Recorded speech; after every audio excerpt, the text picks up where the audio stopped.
జమీందారు దౌర్జన్యం.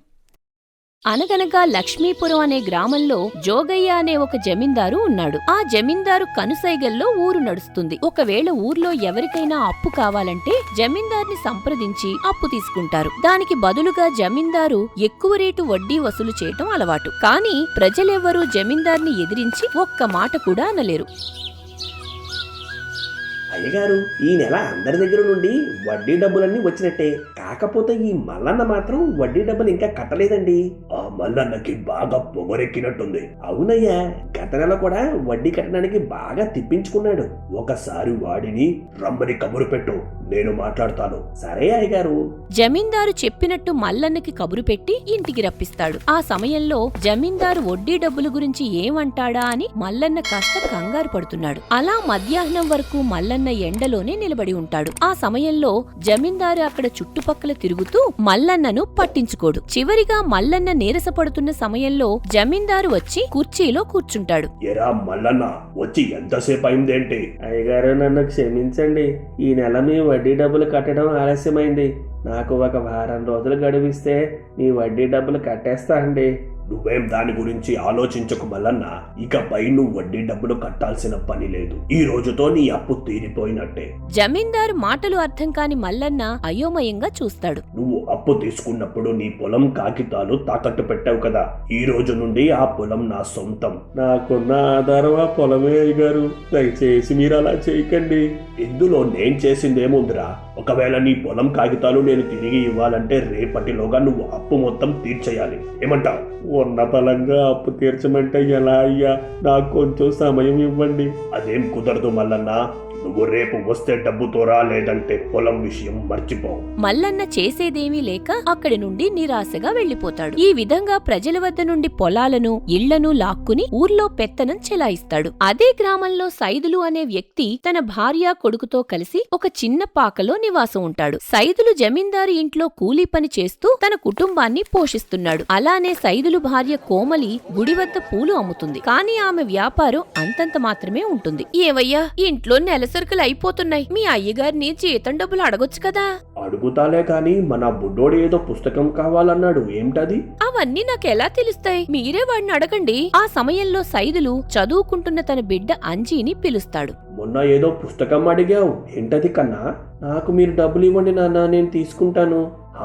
సరే సరే, రేపు జీతం రాగానే డబ్బులు ఇస్తాను. మరుసటి రోజు ఎప్పటిలా సైదులు జమీందారు ఇంట్లో పనికి వెళ్తాడు. అలా రోజు మొత్తం పనిచేసి తిరిగి సాయంకాలం ఇంటికి వెళ్లే సమయంలో జీతం డబ్బుల కోసం జమీందారు వద్దకు వెళ్తాడు. అప్పుడు సైదులు డబ్బులు అడగగా జమీందారు ఒక్క క్షణం ఆలోచించి, నాకు పైనుండి రావాల్సిన డబ్బులు ఇంకా రాలేదు. నీకు వచ్చే నెలతో కలిసి డబ్బులు ఇస్తాను, సరేనా? అయ్యగారు, ఇంటి దగ్గర సరుకులు నిండుకున్నాయి. ఈ రోజు జీతం అందుతాది, సరుకులు తెస్తాను అని చెప్పాను. సరుకుల కోసం ఎదురు చూస్తూ ఉంటారు. మీరే పెద్ద మనసు చేసుకుని ఎంతో కొంత ఇప్పించండి.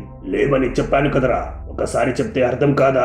ఆ మాటలకు సైదులు భయపడతాడు. సరుకుల కోసం కోమలి ఇంటి బయట ఎదురు చూస్తుంది. ఆ సమయంలో అంజీ బయటకు వచ్చి ఆకలి వేస్తుందని తల్లిని అడుగుతాడు. దానికి కోమలి, నాన్న బజార్కు వెళ్ళుంటారు, ఇంకాసేపు ఎదురు చూద్దాం కన్నా, నువ్వు ఈలోగా కొంచెం మంచినీళ్లు తాగు. సరే అమ్మా, నేను వెళ్ళి కాసేపు చదువుకుంటాలే.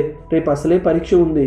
బాగా చదువుకోకన్నా, నువ్వు ఏదైనా మంచి నౌకరీ చేస్తే చూడాలని మాకు ఆశగా ఉంది. జమీందారు మాటలకు సైదులు నిరాశగా ఇంటికి చేరుకునేసరికి కోమలి తన భర్త ఖాళీ చేతులతో రావడం చూసి విషయం అర్థం చేసుకుంటుంది. ఆ సమయంలో కోమలి తన భర్తను ఇంకేమీ అడగదు. పిల్లాడు తినేసి పడుకున్నాడండి. పక్కింటి పిన్నిగారిని బియ్యం అప్పుగా అడిగాను.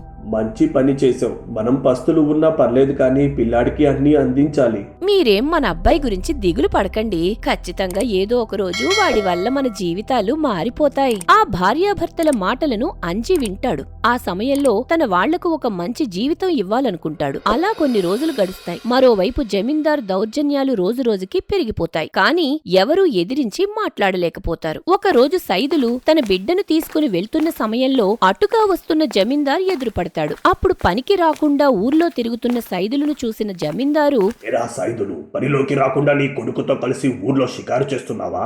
అయ్యో లేదయ్యా, నా భార్యకు ఒంట్లో బాలేదని నా బిడ్డతో వైద్యుణ్ణి కలిసి ఏవైనా మందులు తీసుకుని వెళ్ళమని చెప్పడానికి తీసుకువెళ్తున్నా. ఇలాంటి కాకమ్మ కబుర్లు బాగానే చెప్తావు. అసలు నిన్ను పనిలో పెట్టుకోవడం నాది తప్పు. నన్ను క్షమించండి అయ్యా. సర్లే, ఇంతకీ ఈ బుడ్డోడు ఏం చదువుతున్నాడు? నేను ఇంటర్ చదువుతున్నానయ్యా. రేపటి నుండి నాకు పరీక్షలు ఉన్నాయి. ఇప్పుడు నువ్వు చదువుకని కలెక్టర్ అవుతావా ఏంటి? రేపటి నుండి మీ నాన్నతో పాటు పనికి వచ్చాయి. ఆ మాటలు విని సైదులు కంగారు పడతాడు. అయ్యా, నా బిడ్డ పనిలోకి రావడం ఏమిటి? రేపటి నుండి పొలం పనులు మొదలవుతున్నాయి కదా. నువ్వేమో రోజంతా పొలం దగ్గర ఉంటే ఇంట్లో పనులు ఎవరు చేస్తారు? అయ్యా, నా బిడ్డ చిన్న పిల్లాడు. కావాలంటే ఎక్కువ సమయం ఉండైనా పనులన్నీ నేను చేస్తానండి. అదేం కుదరదు. నేను చెప్పినట్టు చేయి, లేదంటే అందరి ముందు రచ్చబండ దగ్గర 100 కొరడా దెబ్బలు తినాల్సి ఉంటుంది అని చెప్పి జమీందారు కోపంగా అక్కడి నుండి వెళ్లిపోతాడు. ఆ తర్వాత సైదులు తన బిడ్డతో కలిసి తిరిగి ఇంటికి పయనమవుతాడు. అలా ఇంటికి చేరుకున్న తర్వాత భార్యతో జరిగింది మొత్తం చెప్పి బాధపడతాడు. ఆ సమయంలో అంజీ మౌనంగా ఆ మాటలన్నీ వింటున్నాడు. ఇదేంటయ్యా, మన బతుకులు మారవా? ఒకవేళ ఆ జమీందారు చెప్పినట్టు చెయ్యకపోతే మనం ఈ ఊర్లో బతకడం కష్టం. కనీసం నా తర్వాత తరమైనా బాగుపడుతుంది అనుకున్నా కోమలి.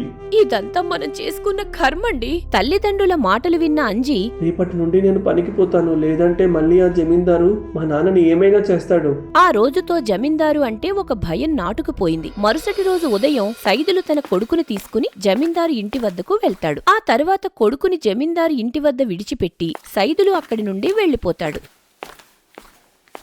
పని చేయకుండా దిక్కులు చూస్తున్నావేంట్రా? అయ్యగారు, నేనేం పని చేయాలో చెప్పలేదు. మీ నాన్న నీకు ఏం చెప్పకుండా తీసుకొచ్చేశాడా? ముందైతే నువ్వు వెళ్ళి పశువుల పాక శుభ్రం చేయి. సరే అయ్యగారు. అంజీ పశువుల పాక శుభ్రం చేయడానికి వెళ్తాడు. ఆ విధంగా జమీందారు రోజంతా పనులు చేయించుకుంటాడు. మొదటి రోజు ఎక్కువ పని చేయడం వల్ల అంజీ అలసిపోయి ఇంటికి చేరుకుంటాడు. ఆ తరువాత నిద్రపోతున్న కొడుకు కాళ్లని తల్లి నొక్కుతూ ఉంటుంది. మరోవైపు ఇదంతా తన వల్లే అని సైదులు బాధపడతాడు. అలా ప్రతిరోజు అంజీ ఉదయాన్నే లేచి జమీందారు ఇంటికి పనికి వెళ్తాడు. ఒకరోజు ఎప్పటిలా జమీందారు ఇంటికి వెళ్తున్న సమయంలో దారి మధ్యలో తన స్నేహితుడు రాముని కలుస్తాడు. నేను కలిసి ఎన్ని రోజులైందిరా? ఇంతకీ నీ చదువు ఎలా సాగుతుంది? నేను ఇకపై చదువుకోవడం కుదరదురా. ఆ జమీందారు ఇంట్లో పనికి పోతున్నాను. అవునా? గతంలో మా నాన్న వడ్డీ డబ్బులు కట్టలేదని ఆ జమీందారు మా పొలం తీసేసుకున్నాడు. నిజం చెప్పాలంటే నాకు కూడా నీతో పాటు వచ్చి చదువుకోవాలని ఉంది. కానీ ఏం చేస్తాను? నువ్వు ఈ ఊర్లో ఉన్నంత కాలం అది జరగదు అంజీ. ఎందుకంటే ఒకసారి ఆ జమీందారు అనుకున్నాడంటే అది జరగాల్సిందే. రాము అన్న మాటల గురించి ఆలోచిస్తూ అంజీ ఇంటికి చేరుకుంటాడు. ఆ తర్వాత తన తల్లిదండ్రులతో మాట్లాడుతూ, నాన్నా, నేను రేపటి నుండి జమీందారు ఇంట్లో పనికి పోను. అదేంట్రా? ఇప్పుడు గాని ఈ విషయం జమీందారికి తెలిస్తే మనల్ని ఈ ఊర్లో బతకనివ్వడు. అలాగని భయపడుతూ బానిసగా బతకమంటావా? అసలు నీ బుర్రలో ఉన్న ఆలోచన ఏంట్రా? నాకు చదువుకోవాలని ఉందమ్మా. అయినా మనం ఏమైనా ఆటబొమ్మలమా? ఒకసారి నా మాట వినురా. మనం ఆ జమీందార్ని ఎదిరించి ఈ ఊర్లో ఏం చేయలేం కన్నా. సైదులు బాధపడుతున్న సమయంలో ఏం సమాధానం చెప్పలేక అంజీ గదిలోకి వెళ్లిపోతాడు. మరుసటి రోజు ఉదయం నిద్రలేచిన కోమలి తన కొడుకు కోసం ఇల్లంతా వెతుకుతుంది. ఆ తరువాత భర్తతో విషయం చెప్పగా సైదులు కంగారు పడి ఊరంతా వెతికి చూస్తాడు. కాని తమ బిడ్డ జాడ తెలీదు. నాకు చాలా కంగారుగా ఉంది. అసలు మన పిల్లాడు ఎక్కడికెళ్ళుంటాడండి? నువ్వు కాస్త ధైర్యంగా ఉండు కోమలి. మన బిడ్డకు ఏం కాదు. ఇదంతా మన తప్పేనండి. పాపం చదువుకోవాల్సిన వయసులో ఆ జమీందారు ఇంట్లో పనికి పంపుతున్నావు. సర్లే, ముందైతే నువ్వు ఇంటికి వెళ్ళు. నేను చుట్టుపక్కల ఉన్న బస్టాండుల్లోకి వెతికి చూస్తాను. మరోవైపు ఇల్లు వదిలి పారిపోయిన అంజీ పక్క ఊరైన పార్వతీపురం చేరుకుంటాడు. ఆ సమయంలో ఒంటరిగా నడుస్తున్న అంజీ బుర్రలో ఎన్నో ప్రశ్నలు మెదులుతాయి. నా సొంత ఊర్లో ఉంటే నేను చదువుకోవడం కష్టం. కాబట్టి ఇదే సరైన పని. ఈ ఊర్లో బడి ఎక్కడో తెలుసుకొని వెళ్ళాలి. అంజీ ఊర్లో చాలాసేపు నడవడంతో ఒక చెట్టు వద్ద ఆగుతాడు. ఆ సమయంలో ఏదైనా తిందామంటే జేబులో రూపాయి కాసు లేదు. దాంతో దగ్గరలో ఉన్న ఒక టిఫిన్ హోటల్ కి వెళ్లి మంచినీళ్లు అడుగుతాడు. అప్పుడు హోటల్ దగ్గర పనిచేసే ఒక ముసలి బామ్మ మంచినీళ్లు తాగుతున్న అంజీని గమనిస్తుంది. నీ పేరేంటి నాయనా? నా పేరు అంజీ బామ్మ. ఇంతకీ మీది ఏ ఊరు? ఇక్కడెప్పుడు చూడలేదు అని బామ్మ అడిగిన ప్రశ్నలకు అంజీ సమాధానాలు ఇస్తాడు. ఆ మాటలను బట్టి తన ఊర్లో పరిస్థితుల గురించి అర్థమవుతుంది. ఆ తర్వాత ఆకలితో ఉన్న అంజీకి టిఫిన్ పెట్టిస్తుంది. అలా తినడం పూర్తయిన తర్వాత బామ్మ అంజీని తన ఇంటికి తీసుకు తీసుకువెళ్తుంది. మీ ఇల్లు బాగుంది బామ్మ. ఇంతకీ ఇక్కడ ఒక్కరే ఉంటారా?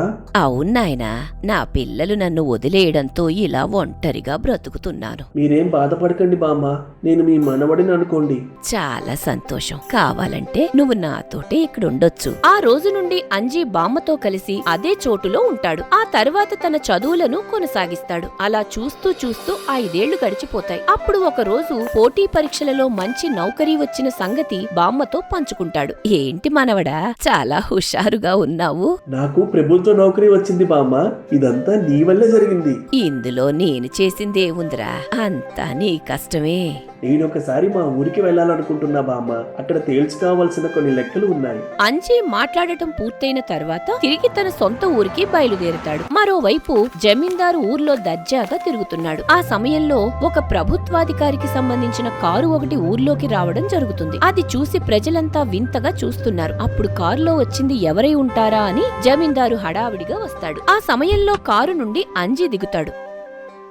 అప్పుడు జమీందారు కాసేపు గమనించి తన ఎదురుగా నిలబడినది అంజీ అని తెలిసి ఆశ్చర్యపోతాడు. ఎరా అంజీ, ఊరు నుండి పారిపోయి దొంగతనం చేస్తున్నావా ఏంటి? నీ వాలకం చూస్తే అలానే ఉంది. నేను ఈ ఊరికి ఎంఆర్ఓగా వచ్చాను జమీందార్ గారు.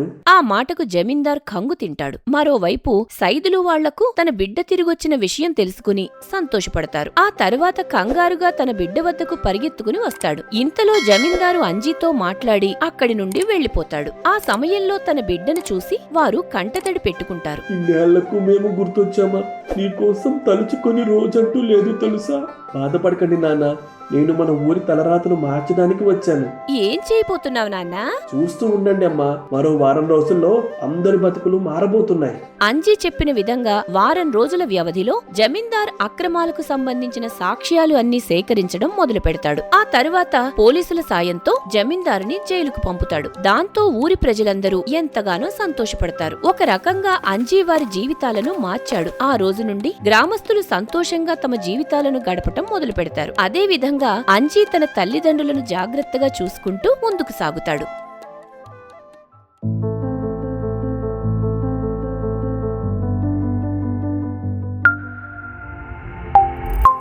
For more videos, please subscribe our channel.